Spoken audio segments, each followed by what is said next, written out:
Welcome to Behavioral Health Today, a podcast brought to you by the Triad Network. This podcast is designed to share trending topics occurring within the world and our communities and bring them a behavioral and mental health perspective. Welcome to Behavioral Health Today, a Triad production. I'm your host, Dr. Graham Taylor.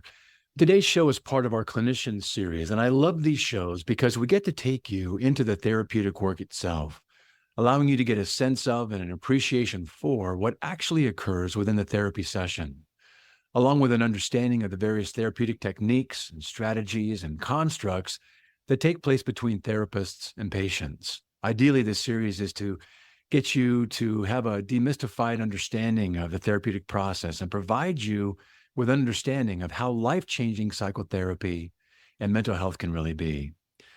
I'm not only excited about the show being a part of our Clinician series, but I'm also excited and happy to have a returning guest, Dr. Neha Sangwan. Neha is the CEO and founder of Intuitive Intelligence, which is focused on empowering individuals and organizations with effective communication tools. Neha is also an internal medicine physician, engineer, author, speaker, and communication expert, and now consults with top organizations like Google, American Express, and the American Heart Association. She has shared her work across 3 TED stages, authored 2 books, and developed a comprehensive employee accountability program that connects the dots between job satisfaction, health, and performance.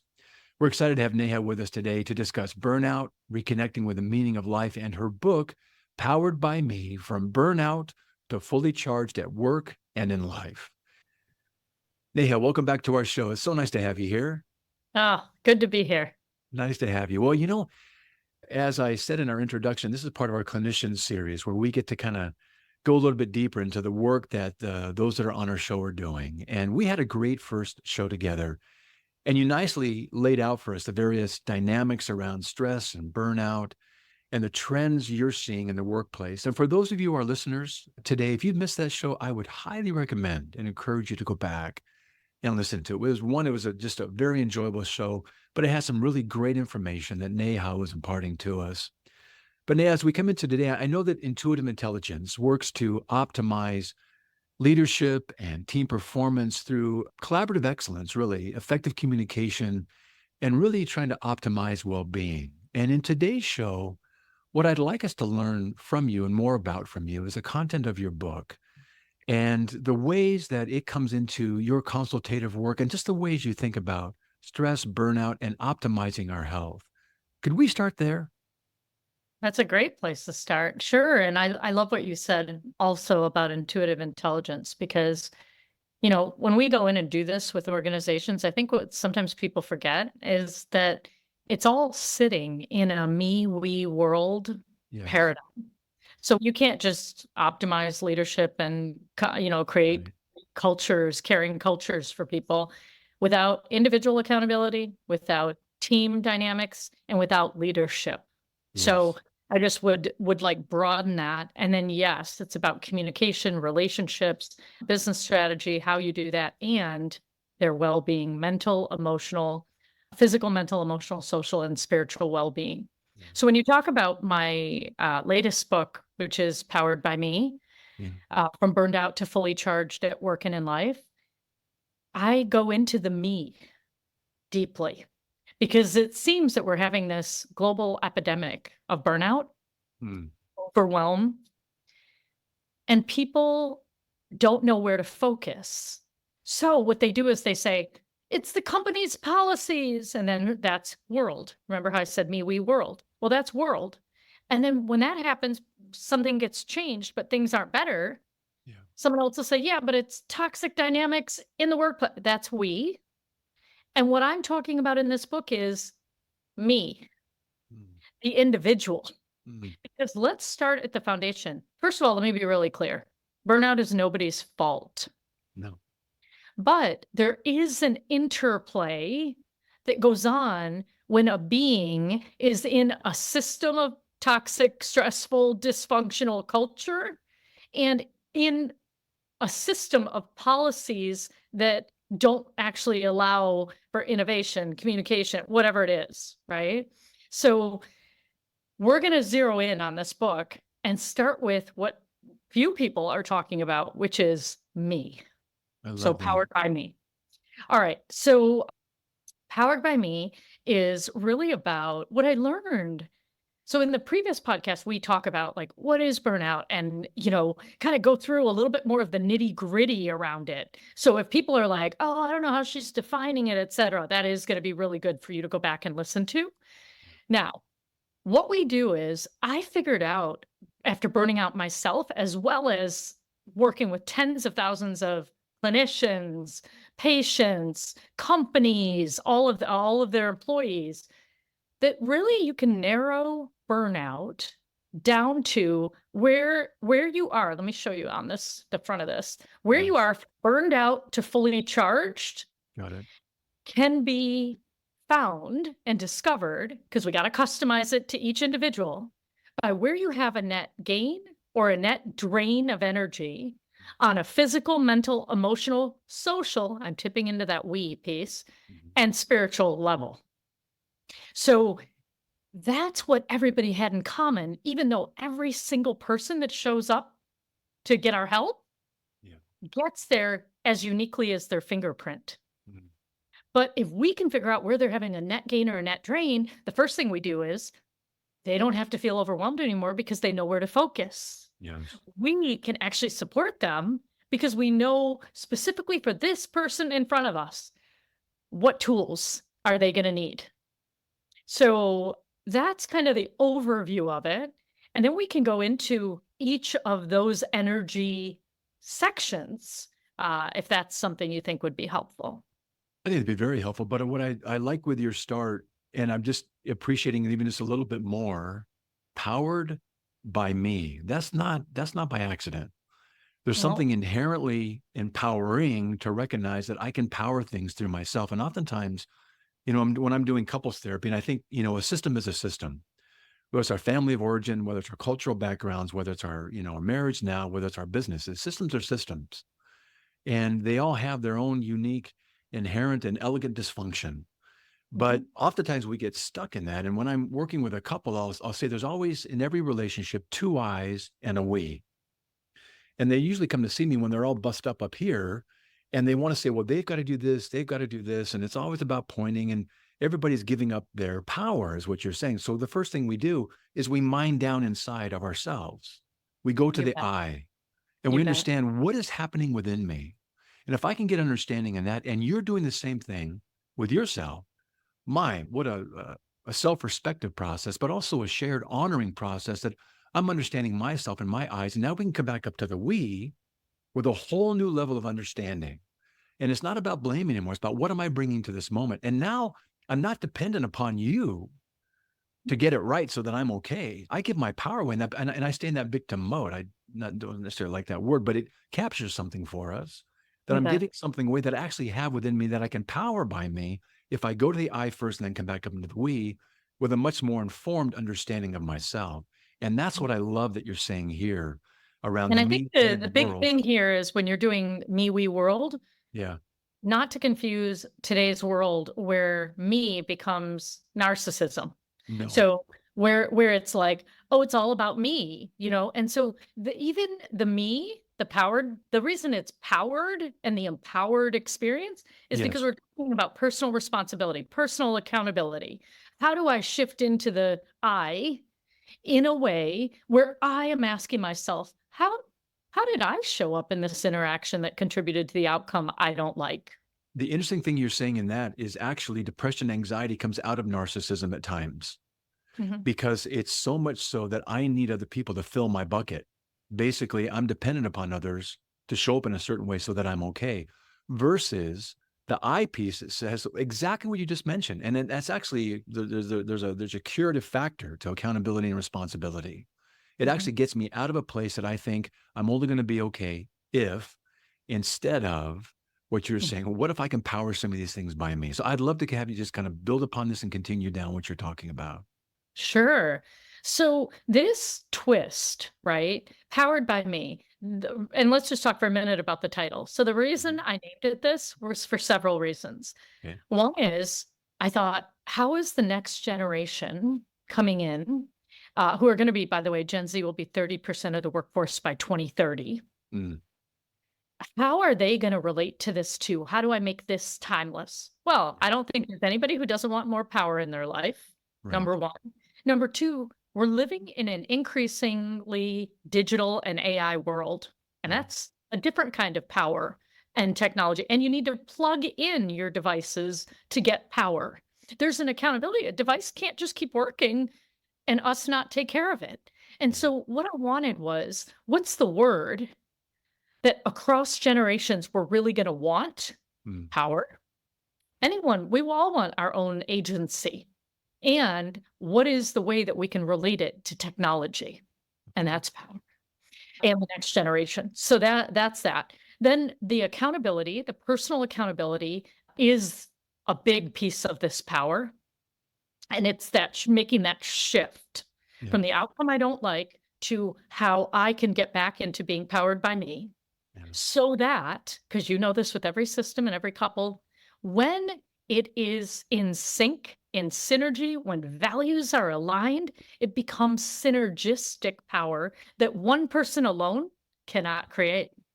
It's so much bigger than the individual, two individuals, right? Yeah. Their combination is magic. You bet. I think there is a certain synergy around that, and we're kind of better together. Or there's a African term, umbuto. I am because we are, Yeah. and this whole idea of what we can become and be. It's interesting. I want to park on something just for a moment here. You're talking about this generation right now, and I want to talk about this gently, and I want to talk about this sensitively, but I also want to name some things that are important. There was this guy doing some research. From the research is showing that Gen Z and millennials have the highest rate of stress and burnout.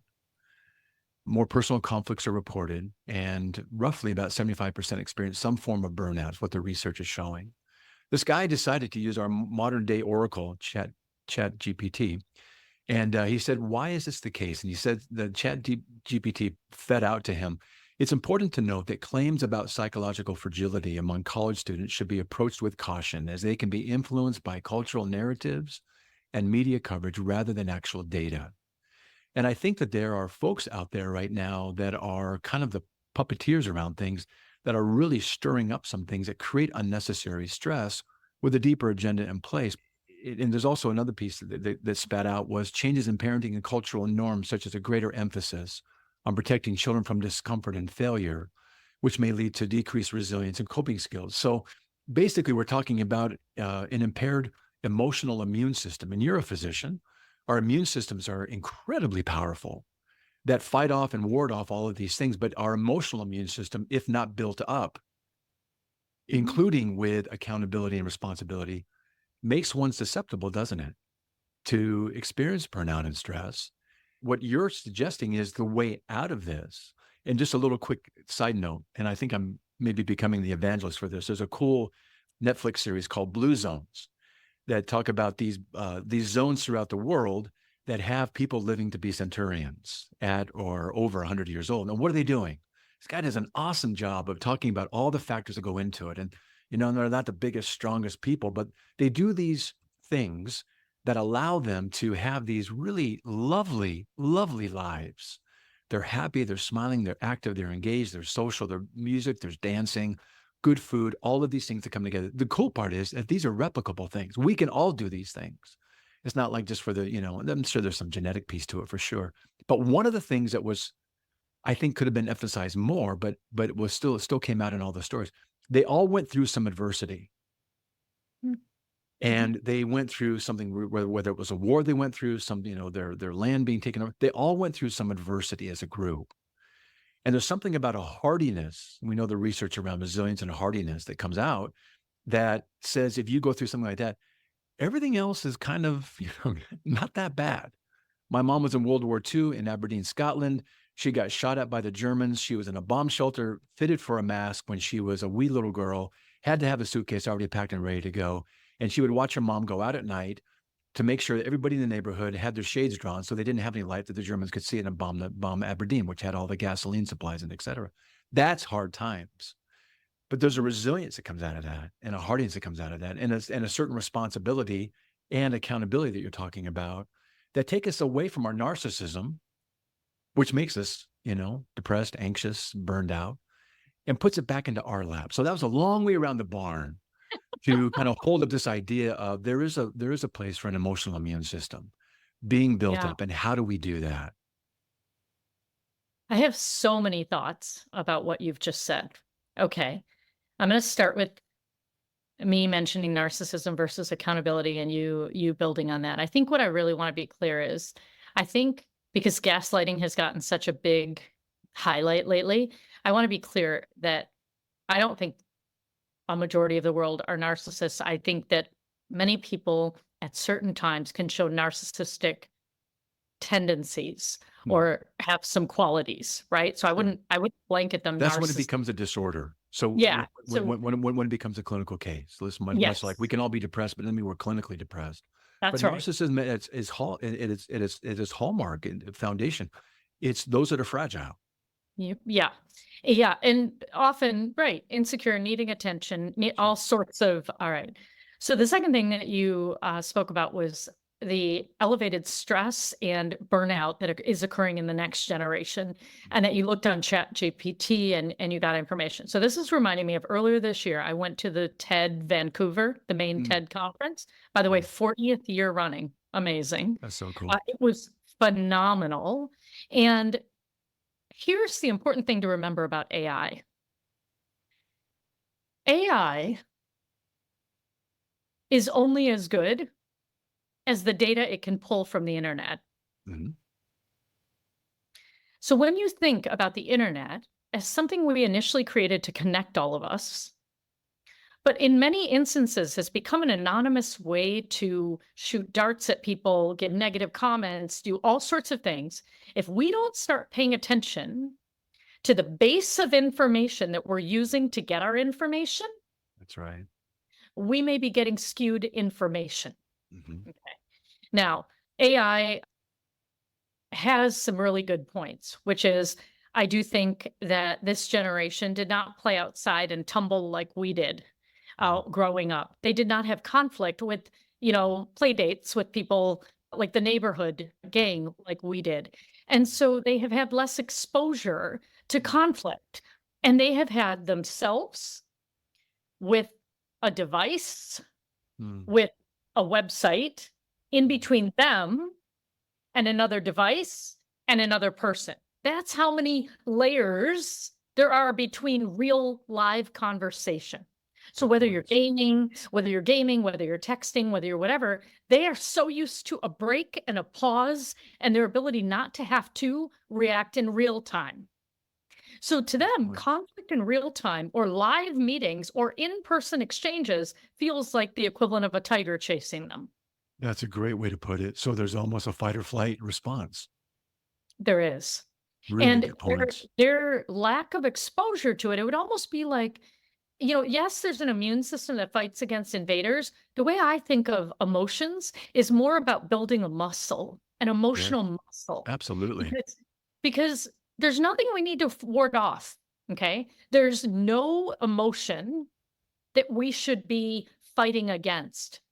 If it's grief, if it's jealousy, if it's elation, if it's joy, if it's whatever it is, all emotions are data telling us, they're kind of like the blue dot on the GPS system saying, you are here now. It is data where it's like giving us information of how we're experiencing our life in this moment. And it's the meaning that we've assigned to that we're not always conscious about. That you could That's have right. one meaning to the same thing, I could have another. Totally. And both are right, Yep. but they're not necessarily true. So here we go. What if your producer, Peter, asks us to both go bungee jumping? Okay. That's data coming in. One of us, not me, would be really excited and say, oh my God, and get like heart racing, adrenaline, whatever's going. Right. And I would say, oh my, and go into nervous, anxious, right? And so same data, heart might be racing in both of us. We might feel a rush of energy, both of us. But the thoughts we have, I'm thinking, oh my God, I'm going to die. And you might be thinking, of course, I'm making it up. Wow, I would love to do that. That I would get to be fly. incredible. I get Yeah. to fly. Yeah. So, yes, the data that we get can be the same, It's neutral. yet the thoughts we have can determine how we feel about this experience. That's right. So that's the clearest way that I could delineate that. And then it's not about one of them being right or wrong, which you said. It's more about, oh, what does my anxiety tell me? Oh, what does your excitement tell you about where you are and how you're experiencing your life in this moment? Right. Okay. So definitely that. So I call it an emotional muscle. And Mhm. it's like if you or I had never done a push-up and suddenly someone wanted us to do push-ups, Mhm. our muscle groups would have no muscle memory. They wouldn't even know what that is. And I would probably fall straight to the floor when someone asked me to go down, okay, on a push-up. Now, if that is the same thing that we're doing to our children, which is they had never had conflict Yeah. in a meaningful way in real time, or they have figured out ways to avoid it, run to the room, get on their devices, tune out. I don't know what it is, put on their headphones, start blasting music, gaming, tune out, go on the internet. I don't know what it is, but they've got their ways. Then, and maybe they were babysat by devices. Maybe they didn't actually have a real human babysitter who would play games with them and argue with them. Well, you're also talking about a piece here that's really critical, where the parents are so extraordinarily necessary to help kids, through. I mean, we don't have a frontal lobe until we're in our mid-20s. Teenagers, we have a little bit more, obviously, but our parents early on, they are our frontal lobes: planning, reasoning, judgment, logic, organization. Parents explain these things and help kids develop tools and get equipped for these kinds of moments. But in the absence of that, or parents being busy, or maybe being babysat, like you're saying, they never develop some of these skills. The good news is, though, that emotional muscle, you can develop it. It's there to do. It's part of our emotional IQ. Those are all things that we can develop, which is very hopeful. It's our Yes. job now as companies, as Yes. communities, as like organizations now, because it Yes. didn't happen in families, it didn't happen in education. We had graduated an entire generation here Yeah. that is coming out without these skills. Now, I would argue not many of us had them either, but the world was moving slower. We talked directly to people. We had other parts of this. The world wasn't moving as fast as AI. Yeah. And so we had space and time Yes. to kind of figure this out, and we got to learn through trial and error. Now things are moving really fast. So I love your thought on the Netflix blue zones, and this is adversity and resilience. So here's what I want to say. I have this philosophy that nothing's wrong. There's nothing actually wrong about it. None of it. It's that our souls. Now, this is coming from a doctor, okay? Because I've been on so much of the front end of life when life comes in, and on the back end of life when I help usher people to the other side, right? And so my conversations with new mothers and humans whose lives have been cut short or are at the end of their life and are transitioning out, I call it life school. Mm. We are all here. This is just my belief Mhm. that we are all here, souls in a body. And the reason souls and energy are in a body are so that we can play on Earth and with each other and explore, gather data. And so each of us has a unique soul life curriculum, the lessons in our life school that are meant for us. But each sibling in a family has a different curriculum. So when a parent says, why aren't you like your brother? Why don't you do this like your sister? Well, let me tell you why. Because this soul is unique. They might look like each other. They might be twins, but they've got their blueprint, their soul curriculum is completely different and yet to be revealed to themselves and everybody else. And so if they are completely different and they act completely different, it is true that each one of them is supposed to learn something different. You bet. And so when we don't develop our emotional muscle, that we've been talking about, we may avoid the lessons we need to learn about conflict. We may have been a soul who came here and was supposed to be in this experience and not get that growing up Mhm. and recognize the pain of not knowing it.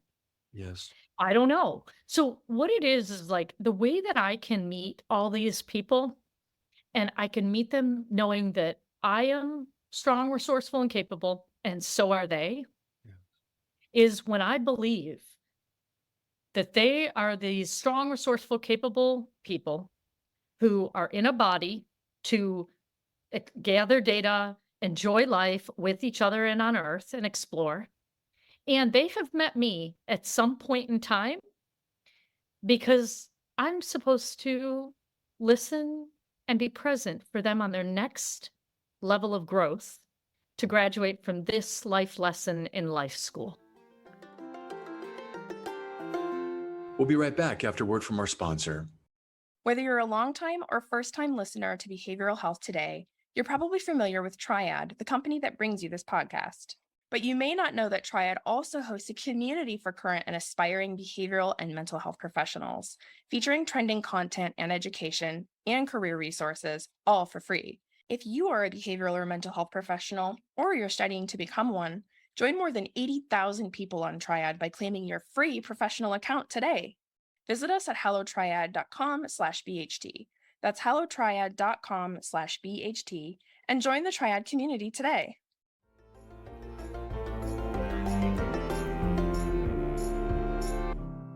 This is such a beautiful thing you're saying. I love this. I think you're also, and if I could kind of ping off of that piece, part of a parent's job is to help our children learn the lessons they need to learn. But part of it is also helping them understand what in their life school, their curriculum is really about, what their inherent gifts and skills and talents and abilities are that are uniquely theirs. That if they can learn what those are, what their bent is, if you will, what they're equipped with just inherently naturally, and help them develop that, they're going to have a wonderful life playing with those things, like you're saying, and having a really fun time kind of gathering the data around that. And then what's really interesting is that this goes back to where you started, Dave. If we can take the kind of a strong and resourceful and capable person here with their gifts and skills and abilities. And then there's another person over here with their unique gifts, skills, and abilities that's strong, resourceful, and capable. And we have that synergy piece that you talked about earlier coming together, that we're better together than we would be individually. And if I can bring all that I'm equipped with, and I'm going to get joy from and fulfillment from expressing and manifesting, and other people are going to benefit from what I bring, that's a cool win-win. And then we get to do it together in a shared way, the synergistic approach. That's exciting. Okay, I'm going to build on this because I just wrote down another idea. Yeah, go. Yes, our job is to help them with their gifts and their skill sets and figuring all of that out. Mhm. And also, I believe that each of us gets to make a choice. I happen to do engineering and medicine and Mhm. executive coaching. Okay. So, because I've now decided that I'm going to go into learn conscious capitalism, apply this to CEOs, businesses, company-wide wellness programs, the whole thing.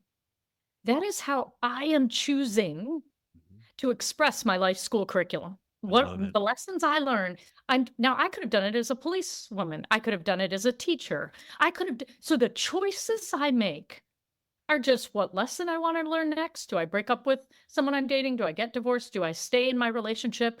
Any choice I'm making is just going to reveal what the next lesson I'm ready to learn is. Yeah. So there's Okay. volition in that. Yep. And there's also a certain accountability and responsibility that we get to exercise in that too. Exactly. And then the second piece here is our job is also not to coddle our children and save them from disappointment or each other. Because if they're ever going to find their true purpose, to me, it is born of following your bliss and following your heartbreak. The reason it's both of those things is because those are the milestones and events and experiences in your life that moved you. Mm. And it matters. It matters whether you're moved and excited and elated. It matters if it upsets you and angers you or frustrates you or disappoints you or devastates you. They're equally important. So it feels like us helping a generation understand how to build that emotional muscle and be able to connect to ourselves, build the invisible bridges within us and between us. We need that data and we need the strength of that muscle. And we don't want it to just be the good part of it, the feel good part of it. We want it to be how well you can navigate this landscape of your heart will determine how quickly you find your purpose, how deep and meaningful your relationships are, how meaningful and connected you are in this life. I think that's a wonderful gift to give to our, our children, our younger generation. This idea. There's a guy named Jocko, and he's a motivational speaker as well. And he had a podcast with a guy, and he said one of his men, he's an ex-military. He said one of his men came to him and he said, "Man, I got this really tough situation at work, and it's not fair, and I'm really having a hard time." And he said to the guy, he said, "Good, good. Mm. And what are you going to do with that? And how can I encourage you? How can I support you?" The idea that you're in the trenches, it's a little muddy and mucky down there, and it's not easy, but good. And he said, it kind of caught the guy off guard, but it kind of reframed some things of the power in me or powered by me, that what can I do in this situation? And what you're describing is, we want our kids to be competent. We want our kids to have a confidence in themselves. And the biggest psychological failure that we had was we for a little while told kids that, you're worth it and you're good, and tell yourself that in the mirror. It doesn't work. And it robs them of the benefits of healthy adversity, not cruelty or those kinds of, but healthy adversity where they get to grow, Yeah, lifting but the right that's kind of, because we feel so uncomfortable.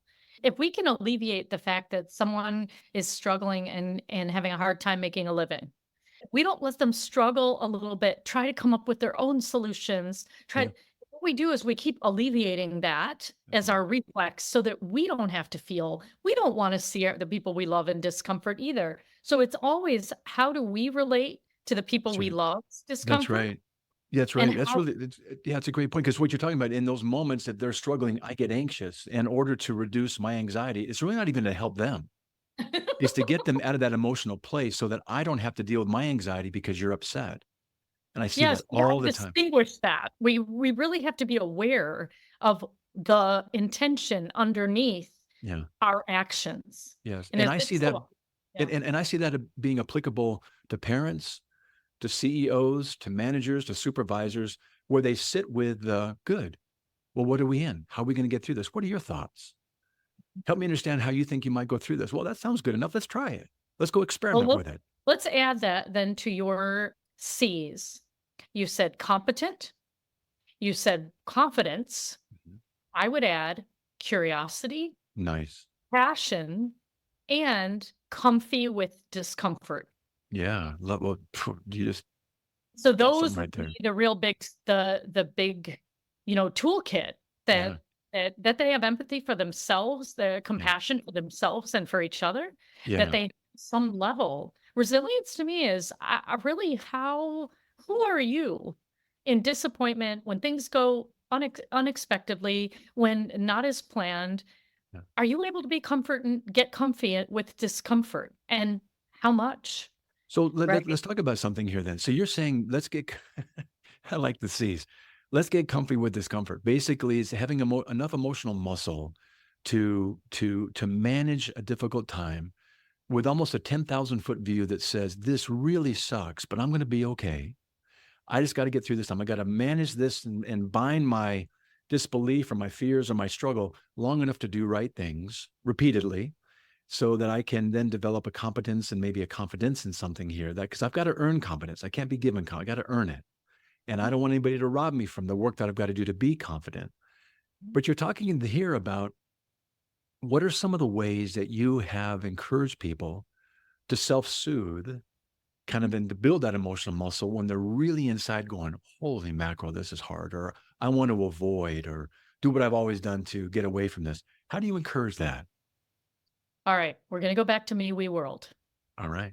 because the question you're asking, people like to simplify it and dumb it down, but it's all connected. So I would start with number one, the data of you being a soul in your body. Yes, you pick up what you see, hear, taste, touch, smell, perception, proprioception, all these ways that we gather data externally. But the most important data that getting comfy with discomfort starts with is internal data, my own physiology, my heart racing, my stomach turning, my throat constricting, my jaw tightening, my back pain, my migraines, my sweating, my whatever it is. The number one thing to do inside me, of me, we world, is deciphering the unique language of your body, your body's physical signals. For me, I will give you one that was a hard-won lesson. In medical school, I did not have throat cancer, despite feeling like I could not breathe and that I was sure a mass was in my neck. After being scoped twice under anesthesia, what I realized was this was globus hystericus, aka my stress response when I'm not speaking my truth. Wow. Great catch. So me understanding that my throat constricts and my stomach turns when I'm holding back and don't feel able to speak my truth is something only I can decipher to get comfy with discomfort. So now, when that happens in a setting, in a room, in a meeting, whatever it is, I have compassion for myself and I get curious. Like, Right. thank you, body, dear friend, familiar sensation. What is it that I'm holding back on? And now I breathe into that discomfort. So I have to have ways in which I manage that, which is the whole mindfulness wave that went through corporate America, right? How do I self-manage? And then it's about how do I have empathy and compassion for others? How do I then communicate what my needs are? Because I still have to know who I am. Now we're moving out there. The moment I take a step out and get out of my comfort zone and start doing that in other arenas, I build confidence. Because confidence is not always doing it right. Confidence is about being willing to take the step forward, right? And so then I develop competence, and people will revere me when I have a deep or a wide level of competence in a certain area. And the more I can do that, step out of my comfort zone, learn, grow, view it not as a failure, but as a learning opportunity, another lesson in life school. When I lose money, I'm an entrepreneur, okay? Nothing in my world until 5 years ago taught me about business. So when I lose money, this is how I got through it. Well, Neha, I guess that's your MBA on the ground since you didn't pay for one in school. How much tuition would you like to pay to learning that lesson in life school, business school? And if I get the lesson quickly and I learn from it, it was a low tuition course. And if I want to learn it over and over again because I'm too afraid to have conflict and I don't really set expectations up front with my consultants and XYZ, I'm going to be paying more and I'm going to be learning the lesson over and over and over again. And if we're going to be learning lessons in life school until we're done, wouldn't you rather, to create an interesting life, be learning different lessons in life school, or would you like to keep learning the same one? You've done a nice job of just doing a huge reframe right here around these symptoms that we can measure, whether it's sweating or a kind of a constricted, breathing area, or people feel butterflies. These are what you've reframed them as kind of almost early warning symptoms or early warning signs that are indicating something that we don't have to be afraid of, that instead we get to say, hey, thank you for this. What's going on? Let me pause.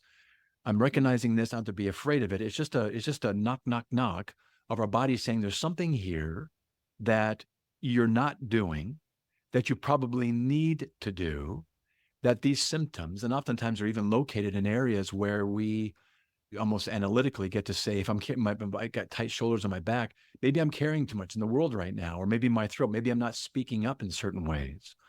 That's kind of curious to watch some of where things manifest. But the idea is you reframed it as this is something that's just an early warning system that indicates something to us that we get to say, hey, welcome. What do I need to do now? Let me soothe. What do I need to do? That's how you become What do powered by me. Exactly. You have to Exactly. unhook from the patterns of your biology that at one point in your life kept you safe Yeah. Right. and are now holding you back. So you've Literally outgrown. restrictive. Yeah. Yeah. That's so good. You know, hey, Neha, you and I probably go on back and forth all day today. This is so much fun to ping back and forth, but I know we're kind of winding down here today. As we kind of come to a close, let's whittle some things down. And if you'd like maybe our listeners to have a takeaway from our time today, there's so many pieces to this, and we're going to have you back. It's just so much fun to talk with you and just kind of get your insight and your perspective on things and all that you're teaching folks and modeling at the same time. But if you were to leave our listeners with a kind of a takeaway today, what would you want it to be in terms of this powered by me philosophy? I want them to know that there are many issues in our world that seem like they can't be solved, Mm, but they can. They can be solved, but what it requires, and this is how I've come to teaching people how to lean into healthy conflict, communicate more effectively. Basically, I'm an engineer who, instead of building bridges out in the world, physical bridges, has committed myself to building the bridges within us, from our head to our heart, to our body, to our spirit. So I build invisible bridges within us and between us. mm, So I'm the engineer that does that. I'm also the doctor. When someone asks me, like, what type of a doctor are you? Rather than saying internal medicine, I say, I perform heart surgery without a knife. nice. Because it's really about these problems cannot be solved when we only look at them from simplistic perspectives or only the physical realm. Mhm. We need to sit at the intersection of disciplines that we didn't even think go together. Yeah. And the solutions are there and they're able to be found. But when you're not getting the answers that you need or want, or don't feel like what you're getting is satisfactory, you don't have to be on all sorts of medications like potentially migraines, depression, anxiety. All these things they're bridges. Mm. They're bridges to help you through a crisis and a tough time. But the real question is, once you do that, do you have a parallel path? Mm. Which is saying to you, what's underneath this and how can I solve this problem? Because this will temporarily soothe it, Yeah. Band-aid it, get you through a crisis. But I want to know, where's the parallel path that's going to help you heal this? And so I want them to know that my version of this for burnout, for moving too fast and feeling a mismatch of energy within you and then out in the world, is powered by me. And it's one way that they can see how all those disciplines come together. Yeah, outstanding. What a great takeaway message. You know, I would love our folks that are listening to find out more about you after our show today. Give us a way for them to contact you and learn more about your book. Oh, I would love that. IntuitiveIntelligenceInc.com is the website where they can get what they need, or nehasangwan.com. Perfect. That, and then on that, you just go to books and you will be able to get this. They can get the book or the audiobook on TalkerX, which is on how to lean into healthy conflict. They can get that on Amazon, Audible, wherever it's found. Fantastic. What a lot of fun today it's been to be back with you. And thank you so much for being back with us. I so enjoy our time and I so appreciate you being here today. Thank you so much, Neha. You are so welcome. Thank you. Also want to thank you, our listeners, for dropping by and joining Neha and me today. It's always great to have you with us. Regarding this episode, I want to remind you that it and its resources and all of our other episodes can be found at our webpage at triadhq.com/BHD. Thanks again for being with us on this show. And we'll look forward to having you back with us next time on Behavioral Health Today. We appreciate all the support from our community, and if you like our show, one of the best ways you can support it is by giving us a 5-star rating and leaving a review. Behavioral Health Today is a podcast part of the Triad Behavioral Health Network, all rights reserved.